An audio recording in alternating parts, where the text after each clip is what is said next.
నమస్తే, welcome to Nationalist hub. నేను Raghunandan. So CAA అమలు విషయంలో మాట నిలబెట్టుకున్నామని అమిత్ షా అనడం మనం చూసాం. అయితే సిఏఏ విషయంలో అటు పిటిషన్లు కూడా దాఖలయ్యాయి. దాదాపు 237 పిటిషన్లు దానికి వ్యతిరేకంగా దాఖలయ్యాయి. సుప్రీంకోర్టు కూడా దానికి సంబంధించి స్టే ఇవ్వలేము అని చెప్పింది. మరోవైపు అటు కేంద్ర ప్రభుత్వ రెస్పాన్స్ కోసం మాత్రం కోరింది. 3 వారాల గడువు ఇచ్చింది. ఇదంతా ఒక ఎత్తు అయితే అసలు సిఏఏను వ్యతిరేకించడంలో అర్థమే లేదు అంటున్నారు డాక్టర్ ఏఎస్ రావు గారు, టీడీపీ అధికార ప్రతినిధి. వారు మనతో పాటు ఉన్నారు. వారిని అడిగి మరి ఎందుకు అంటే ఆ సిఏఏను వ్యతిరేకించే వాళ్ళు ఎవరు, ఎందుకు వ్యతిరేకిస్తున్నారు, అందులో ఉన్న నిగూఢ అర్థం వాళ్లకు సంబంధించి ఏమిటి, దీనివల్ల దేశానికి ఎటువంటి ప్రయోజనం, అండ్ ముఖ్యంగా ఓల్డ్ సిటీ లాంటి ప్రాంతంలో ఎలాంటి పరిస్థితి ఉంది. అయితే సిఏఏ విషయంలో అటు ముస్లిమేతరులు ఎవరైతే ఉన్నారో అటు ఆఫ్ఘనిస్తాన్లో కానీ, పాకిస్తాన్లో కానీ, బంగ్లాదేశ్లో కానీ వారందరికీ కూడా భారత్కి సంబంధించిన సిటిజన్షిప్ ఇస్తాము అనేది ఈ సిఏఏలో ఉంది. అయితే మరి ముస్లిమేతరులు అని అంటున్నాం, మరి ముస్లింలకు ఎందుకు ఇవ్వట్లేదు అనే ప్రశ్న కూడా ఒకటి మెదులుతోంది. ముఖ్యంగా ఓల్డ్ సిటీని కనుక దృష్టిలో పెట్టుకున్నట్టయితే అక్కడి స్థితిగతులు ఏ విధంగా ఉన్నాయి, అక్కడి డిమాండ్స్ ఏ విధంగా ఉన్నాయి, అక్కడ నేతలు ప్రజల్ని ఎలా మభ్యపెట్టే ప్రయత్నం చేస్తున్నారు, ఇవన్నీ కూడా మనం మాట్లాడదాం. మనతో పాటు డాక్టర్ ఏఎస్ రావు గారు ఉన్నారు, టీడీపీ అధికార ప్రతినిధి. ఏఎస్ రావు గారు నమస్తే. నమస్కారం అండి. Welcome to Nationalist hub. So will come straight to the point. అంటే సిఏఏ అంటే ఏమిటి, తర్వాత దానికి సంబంధించి రూల్స్ నోటిఫికేషన్ అండ్ 2019లో అది రావడం, ఈరోజు ఆ నోటిఫికేషన్, ఇవంతా ఒక ఎత్తు అయితే సో ముఖ్యంగా ఆ సిఏఏను వ్యతిరేకించేవారు ఎవరు, అండ్ ఓల్డ్ సిటీ విషయం గురించి మీరు ప్రస్తావిస్తూ అంటున్నారు. సో ఎలా ఉంటుంది అక్కడ సిచ్యువేషను, ఏమిటి ఇదంతా కూడా కథ? ముందుగా మీకు నేషనలిస్ట్ హబ్ చూస్తున్నటువంటి ప్రేక్షకులందరికీ కూడా నమస్కారం. ఇది సిఏఏ విషయం. ఫస్ట్ మనము యాక్చువల్లీ పార్టీషన్ దగ్గర నుంచి మనం ఒక విశ్లేషణ చేస్తే, డీటెయిల్గా మనము చర్చిస్తే దేశ ప్రజలకు, ఈ ఛానల్ చూస్తున్నటువంటి ప్రేక్షకులందరికీ కూడా దీని మీద ఒక అవగాహన కలుగుతుంది. ఏ విధంగా అంటే భారతదేశం అనేది పాకిస్తాన్ కూడా, ఇప్పుడు ఉన్నటువంటి పాకిస్తాన్ కూడా భారతదేశం యొక్క భూభాగమే. అప్పుడు పాకిస్తాన్ని విడదీయడం జరిగింది 1947లో. ఎందుకు విడదీయడం జరిగింది? ఆ రోజు మతం పేరున ఇక్కడ ఉన్నటువంటి ఇప్పుడున్నటువంటి మజ్లిస్ ఇత్యాదుల్ ముస్లిం ఎంఐఎం పార్టీ, ఇంకొకటి మజ్లిస్ లీగ్ పార్టీ, కేరళలో ఉన్నట్టు మజ్లిస్ లీగ్ పార్టీ, దాని తర్వాత కొంతమంది ముస్లిం నాయకులు వాళ్ళందరూ కలిసి మతం, ఒక ముస్లిం మతానికి, మా యొక్క మతానికి ఒక వేరే సపరేట్ కంట్రీ కావాలని చెప్పేసి, బహుశా బ్రిటిష్ వాళ్ళే నాటినటువంటి విషబీజం అయినప్పటికీ కూడా మతం ప్రాతిపదికనే ఆ రోజు ఈ దేశ భూభాగాన్ని విడదీయడం జరిగింది. ఇంకో పాకిస్తాన్ అనే ఇంకొక దేశాన్ని నెలకొల్పడం జరిగింది. ఆ రోజు పాకిస్తాన్ అనేది ఉద్భవం అయింది. ఆ తర్వాత పార్టీషన్ అప్పుడు పాకిస్తాన్ వాళ్ళకి ఇచ్చిన తర్వాత ఇక్కడ ఉన్నటువంటి ముస్లిమ్స్ అందరూ కూడా, మ్యాక్సిమం ముస్లిమ్స్ అందరూ కూడా సంతోషంగా అక్కడ వెళ్ళిపోవడం జరిగింది. అక్కడ ఉన్నటువంటి హిందూస్ ఇక్కడ రావడం జరిగింది. అప్పుడు అనేకమైనటువంటి సంఘటనలు కూడా జరిగాయి. అప్రజాస్వామ్య సంఘటనలు కానివ్వండి, ఇంకొకటి అసాంఘిక కార్యక్రమాలు కూడా చాలా చోటు చేసుకున్న చూసాం. అయినప్పటికీ కూడా ఇక్కడ ఏ విధంగా అయితే కొంతమంది ముస్లిమ్స్ మేము ఇక్కడే పుట్టి పెరిగాము, మేము ఇక్కడే ఉంటామని చెప్పి కొంతమంది ఇక్కడే ఉండిపోయారు. అదేవిధంగా పాకిస్తాన్లో కూడా వాళ్ళకు భూభాగం ముస్లింలకు ఇచ్చినప్పటికి కూడా అక్కడ ఉన్నటువంటి హిందూస్, ఎందుకంటే పాకిస్తాన్లో హిందూ మతానికి సంబంధించినటువంటి చాలా ప్రాముఖ్యతమైనటువంటి దేవాలయాలు, శక్తిపీఠాలు కూడా అక్కడ ఉన్నాయి. ఈ రోజు కూడా కొన్ని చాలా ఉన్నాయి. ఇంకోటి లవకుశలు పరిపాలించినటువంటి ప్రాంతం కూడా అది. అయినప్పటికీ కూడా కొంతమంది హిందువులు అక్కడే ఉండిపోయారు. ఉండిపోయినప్పుడు ఏమైపోయింది, ఆ పార్టీషన్ అయిన తర్వాత ఇరు దేశాల మధ్యలో ఒక ఒప్పందం జరిగింది, ఒక అగ్రిమెంట్. ఏంటంటే ఇక్కడ ఉన్నటువంటి మైనారిటీస్, అల్పసంఖ్యకుల మైనారిటీస్ యొక్క మనోభావాల్ని కాపాడాలా, ప్రాధాన్యత ఇవ్వాలా, అక్కడ ఉన్నటువంటి మైనారిటీస్కి మనోభావాల్ని ప్రాధాన్యత ఇవ్వాలా, వాళ్ళకి హక్కులు కల్పించాలని చెప్పేసి ఒక అగ్రిమెంట్ అయింది. అదే అగ్రిమెంట్లో అక్కడ ఉన్నటువంటి మైనారిటీస్ అన్కండిషనల్గా ఇక్కడ రావచ్చు, ఇక్కడ ఉన్నటువంటి మైనారిటీస్ అన్కండిషనల్గా అక్కడ పోవచ్చు అని చెప్పేసి ఒప్పందం ఉంది. ఆ ఒప్పందం ప్రకారంగా ఇక్కడ చూడండి, అక్కడ భారతదేశం నుంచి పాకిస్తాన్కి వెళ్ళిపోయాడు ఎవడో ఒకడు పోతాడు, ఒక మత చాదస్వాదే పోతాడు, కాసిం రజ్వీ లాంటి పోతాడు. అక్కడ ఏం లేదు. ఇక్కడ ఉండి ఇక్కడ ఉన్నటువంటి ముస్లింలు ఏం చేస్తున్నారంటే, ఇప్పుడు ప్రపంచవ్యాప్తంగా ఎక్కడ ముస్లిమ్స్ ఉన్నా వాళ్ళు మా సోదరులే అని చెప్పేసి అక్రమంగా చొరబాటుదారులు కూడా ఇక్కడ స్థావరం కల్పిస్తున్నారు. మన దేశంలో స్థావరం కల్పిస్తున్నారు. ఇక్కడ ఉన్నటువంటి ఆ రోజు విభజన పీరియడ్లో, విభజన సమయంలో ఇక్కడ ఉన్నటువంటి 6% మైనారిటీస్ ఈ రోజు 22% పెరిగారు.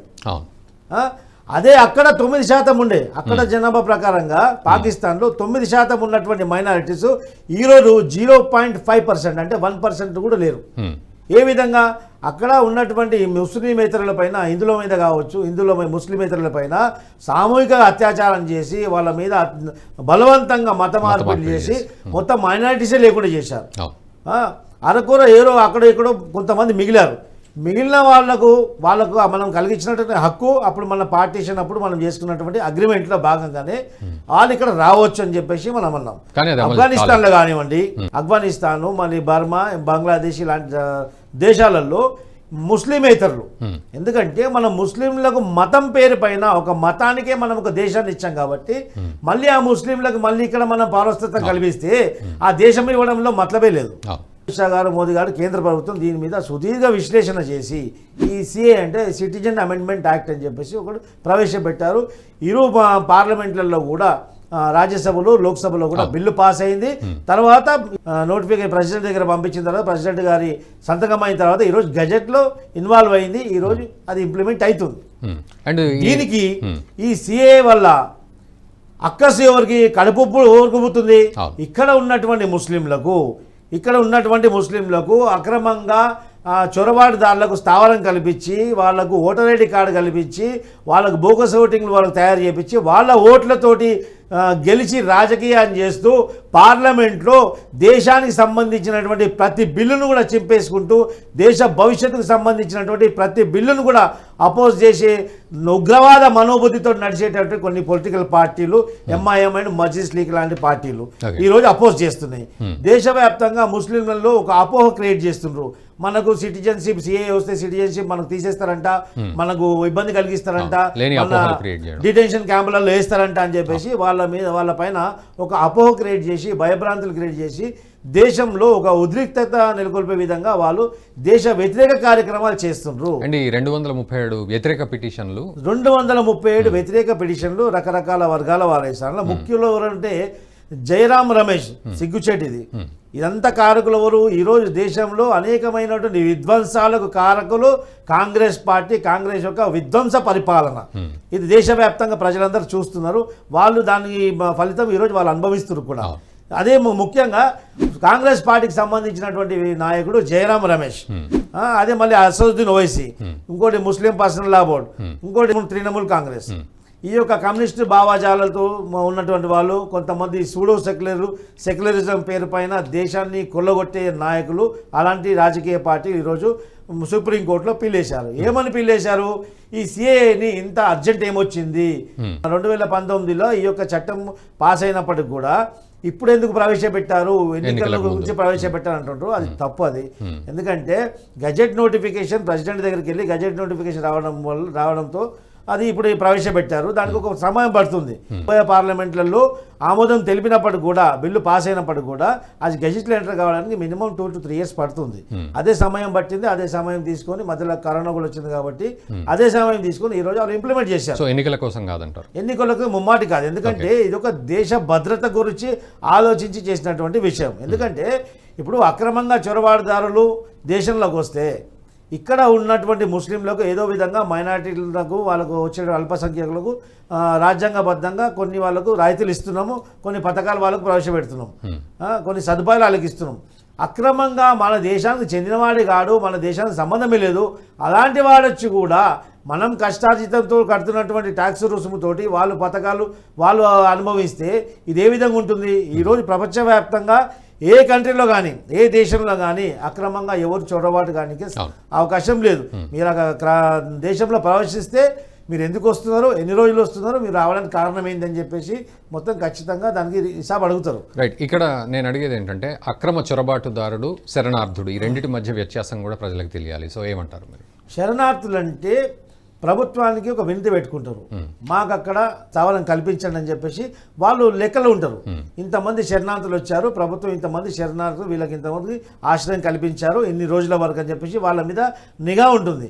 కానీ అక్రమ చొరబాటుదాలంటే ఏ విధమైనటువంటి డాక్యుమెంటేషన్ లేకుండా మెల్లగా బార్డర్లో క్రాస్ చేసి వీళ్ళలో కలిసిపోయి, ఎందుకంటే మన యొక్క బాడీ కూడా మన కలరు వాళ్ళ రంగు వేషధారణ కూడా ఒకే విధంగా ఉంటుంది కాబట్టి వాళ్ళు మన భారతదేశంలో ఒక పాపులేషన్ కలిసిపోతే మనం గుర్తుపట్టడం కష్టమవుతుంది. అదేవిధంగా వచ్చి ఏం చేస్తున్నారు ఆ చొరబాటుదారులు ఈ యొక్క హైదరాబాదు, ఢిల్లీలో షాహీన్ బాగు, వెస్ట్ బెంగాల్ అలాంటి థిక్లీ ముస్లిం పాపులేటెడ్ ఎక్కడ ఉంటారో ఆ మదర్సాల యొక్క ప్రభావం ఏ యొక్క ఏరియాలలో ఉంటుందో ఆ మదర్సాలలో వచ్చి దాచుకోవడం జరుగుతుంది. అంతేకాకుండా ఇక్కడ ఉన్నటువంటి ముస్లిమ్స్ వాళ్ళు చొరబాటుదారులని తెలిసినాక కూడా వాళ్ళకు పిల్లల నుంచి పెళ్ళిళ్ళు చేయడము, వాళ్ళకి ఇక్కడ సంసారం చేయించడము, వాళ్ళు ఇక్కడ పిల్లలు పుట్టించడము, అంటే ఈ యొక్క భారతదేశాన్ని ఒక అనాథాశ్రమంగా వాళ్ళు భావిస్తున్నారు. అంటే ఎట్లా ధర్మశాలగా భావిస్తున్నారు. మీరన్న ఫోకస్ అంతా కూడా ఓల్డ్ సిటీ కానీ షైన్ బాగ్ కానీ అటు బెంగాల్లో కానీ, సో ఎట్లాంటి సిచ్యువేషన్స్ ఉన్నాయంటారు? ఇప్పుడు ఓల్డ్ సిటీలో ఏమైందంటే అక్రమంగా చొరబాటుదారులకు, రోహింగాస్కి, బంగ్లాదేశీకి వీళ్ళందరికీ కూడా ఓటర్ ఐడి కార్డ్ చేయించడం జరిగింది. ఓకే, దీని ఓటర్ ఐడి కార్డు చేయించి దీని బాధ్యత ఎవరు తీసుకున్నారు? Asaduddin Owaisi MIM party workers అందరూ కూడా వాళ్ళ ప్రమేయంతో అక్కడ ఉన్నటువంటి స్థానికంగా ఉన్నటువంటి ప్రభుత్వం సంస్థలని ఇన్ఫ్లుయెన్స్ చేసి వాళ్ళకు ఓటర్ ఐడి కార్డ్స్ ఇప్పించి ఈరోజు అసదుద్దీన్ ఓవైసీ గెలుస్తున్నాడంటే కేవలం అక్రమ చొరబాటుదారులు బోకస్ ఓటింగ్ వల్లనే అసదుద్దీన్ ఓవైసీ గెలుస్తున్నాడు. లేకపోతే అసదుద్దీన్ ఓవైసీ ఈ ఎంఐఎం పార్టీ ఓల్డ్ సిటీకి చేసింది ఏం లేదు, హైదరాబాద్ పార్లమెంట్ నియోజకవర్గం వల్ల ఉరగబెట్టింది ఏమి లేదు, సర్వనాశనం తప్ప, మత కల్లోలు తప్ప హైదరాబాద్కి వాళ్ళతో వచ్చిన లాభం ఏమీ లేదు. అండ్ మీరు యాజ్ ఎ డాక్టర్గా అక్కడ ఉన్నారు కదా ఓల్డ్ సిటీలో, సో ఎట్లాంటి సిచ్యువేషన్స్ ఉంటాయి నిజానికి కూడా? వాళ్ళు అంత అమాయకంగా ఉంటుందా పరిస్థితి వాళ్ళది, లేకపోతే అంటే ఈ చొరబాటుదారులది?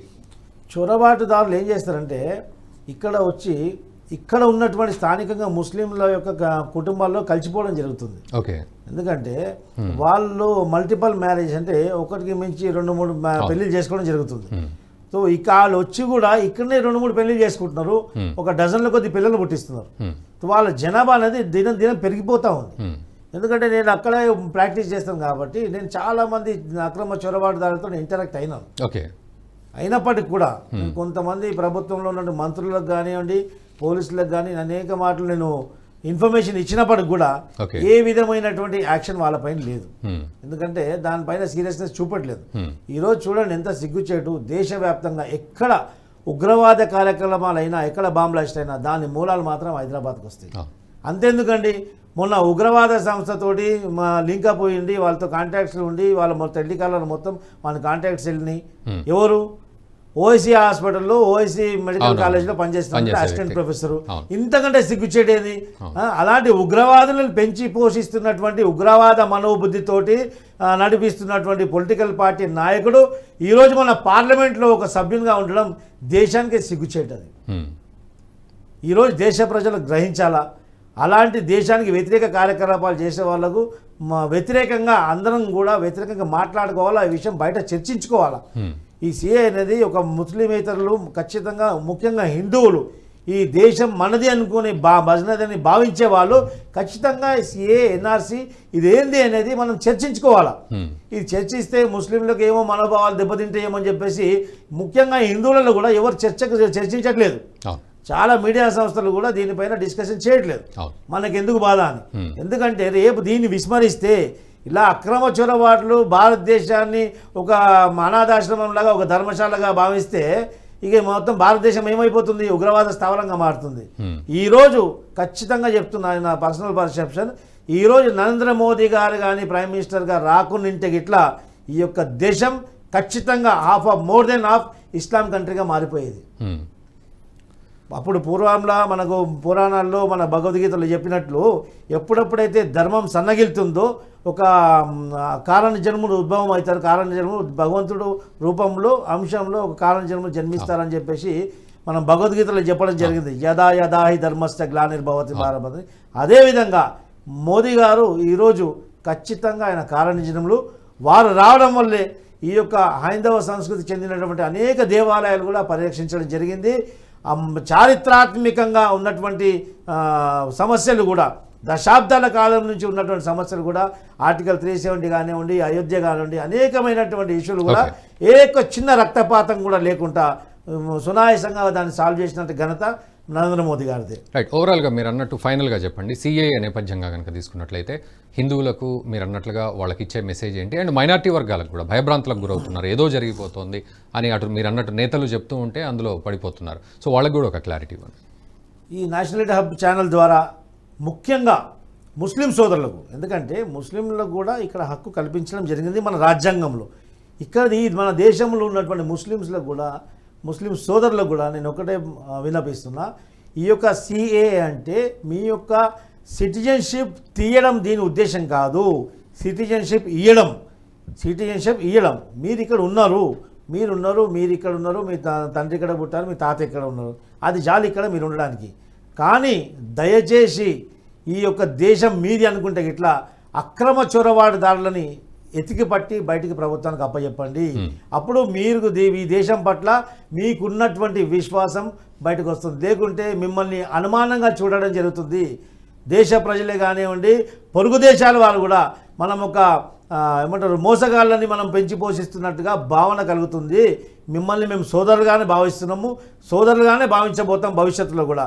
మీ యొక్క బాధ్యత ఒక హిందూగా ఈ యొక్క దేశంని పరిరక్షించాలా, ఈ దేశం యొక్క భవిష్యత్తు చాలా ఇంపార్టెంట్. ఏ విధంగా మనకి ఇంపార్టెంటో ఈ దేశం భవిష్యత్తు కాపాడడం మన భుజస్థ కేంద్రాలపైన ఏ విధంగా బాధ్యత ఉందో మీ భుజాలపైన కూడా అదే విధంగా బాధ్యత తీసుకొని ఖచ్చితంగా అక్రమ చొరబాటుదారులని ఏరివేసి వాళ్ళని వెతికి పట్టుకొని ప్రభుత్వానికి అప్పచెప్పండి. మీరు ఈ దేశంలో మీకు కూడా హక్కు కలిగించారు. మీ యొక్క సిటిజన్షిప్ ఎక్కడ పోదు, మీ యొక్క పౌరసత్వం తీయడం జరగదు. ఈ సిఏఏ సిటిజన్షిప్ అమెండ్మెంట్ యాక్ట్ అంటే ఈ యొక్క పౌరసత్వం ఇచ్చే చట్టం. ఇది ఎవరికి ఇచ్చే చట్టం అంటే మన పొరుగు దేశాలలో ముస్లిమేతరులు ఎంతమంది అయితే ఉన్నారో, అక్కడ పీడింపబడుతున్నారో, అక్కడ అనేకమైనటువంటి మైనారిటీస్, ముస్లిమేతరులు, హిందూ మైనారిటీస్ అక్కడ పీడింపబడుతుండ్రో వాళ్లకు రిలీఫ్ కల్పించడానికి, వారికి ఒక మానవీయ కోణంలో ఆలోచించి వాళ్లకు మన దేశంలో స్థానం కల్పించి ఇక్కడ పౌరసత్వం ఇవ్వడం జరుగుతుంది. ఇక్కడ ముస్లింలు అక్కడ నుంచి ఇక్కడికి వస్తే ముస్లింలకు మాత్రం వాళ్ళకు పౌరసత్వం ఇవ్వడం కుదరదు. అది అన్యాయం కూడా, అంతకంటే పిచ్చితనం ఇంకొకటి ఉండదు. అదేవిధంగా మీరు ఇక్కడ ఉన్నారు కాబట్టి మీ పౌరసత్వానికి ఏ విధమైనటువంటి దోకా ఉండదని చెప్పేసి ఈ యొక్క ప్రభుత్వం తరపున, ఈ యొక్క మా పార్టీ తరపున ఒక సెక్యులర్ సిటిజన్గా దేశ ప్రజలకు, ముఖ్యంగా ముస్లిం సోదరులకు వినవిస్తున్నాం. Thank you very much AS Rao గారు. సో అది విషయం, సిఏఏ అమలు విషయంలో వ్యతిరేకంగా మాట్లాడే వాళ్ళు చాలా మూర్ఖంగా మాట్లాడుతున్నారు. దాని అర్థం తెలియకుండా ఇది సిటిజన్షిప్ లాక్కోవడం కాదు, ఇవ్వడము, ముఖ్యంగా శరణార్థులకు ఇవ్వడము, అంతేగాని అటు చొరబాటుదారులను మాత్రం క్షమించేది లేదు అని కూడా అంటున్నారు. ఏదేమైనప్పటికీ కూడా సిఏఏ విషయంలో ఎటువంటి శషబిషలు, అనుమానాలు అవసరం లేదనేది వారు చెప్తూ ఉన్నారు. Stay tune. ఈ వీడియో మీకు నచ్చినట్టయితే లైక్ చేయండి, 10 మందికి షేర్ చేయండి. అలాగే కామెంట్ల రూపంలో మీ అభిప్రాయాలను మాతో పంచుకోండి. Nationalist hub group of channels ను సబ్స్క్రైబ్ చేసుకుని తెలుగునాట జాతీయవాద జర్నలిజాన్ని ప్రోత్సహించండి. ఈ వీడియో కింద ఉన్న బెల్ ఐకాన్ పై క్లిక్ చేయడం మర్చిపోవద్దు.